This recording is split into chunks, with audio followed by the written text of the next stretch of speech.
Forwell.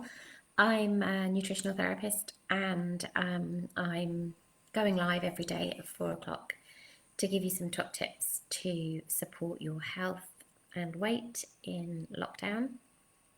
And I thought I'd talk about vitamin K today because there was a lot of news over the weekend about its link to coronavirus.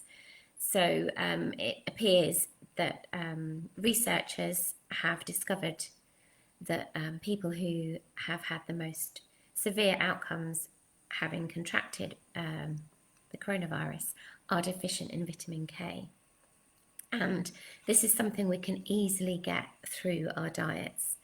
So vitamin K is a fat-soluble vitamin, kind of family as vitamin A, D, and E, and it has lots of benefits for our health. But one of the things that it does is it regulates blood clotting in the body, and this is the link that they found with COVID, is that their blood is clotting too much, and a lack of vitamin K could precipitate that. It's also linked to lung disease. So, and then the other benefits of vitamin K for our health are that it's really important for bone health and it's important for heart health. So we should be making sure we're getting enough of this vitamin in our diet as possible. There are two forms of vitamin K. There's K1 and K2. K1 is from plant-based food sources, and K2 is from either animal sources or fermented plant sources. So what should we be eating more of? So I don't know how many times I've said this, but dark green leafy vegetables are your friend. So vitamin K is particularly high in dark green leafy vegetables. So things like kale, spinach, broccoli, cabbage, Brussels sprouts, green beans, all really great sources of vitamin K. Other foods that it's high in are plant-based foods, so things like parsley, chard, spring greens, kiwi fruit, prunes. And then animal sources would be things like liver. Any form of meat will be fairly high in vitamin K. And some cheeses, there's two cheeses in particular that are high in vitamin K, Jarlsberg and Edam, and levels are quite good in blue cheese as well. Egg yolks are quite high in vitamin K, and then natto, which is fermented soybeans, is a really, really rich source of vitamin K. So think about whether there's enough of those types of food in your diet. You can never go wrong with having green vegetables. So I would say, if you're concerned, then up your intake of green leafy vegetables like kale, chard, and spinach, and you can't go wrong.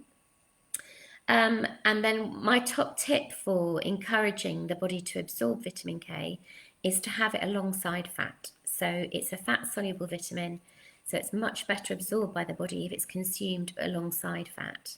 So if you were going to have spinach, for example, you could sprinkle the right verb for liquid, pour olive oil on your cooked spinach, and then you're more likely to get access to the vitamin K in there.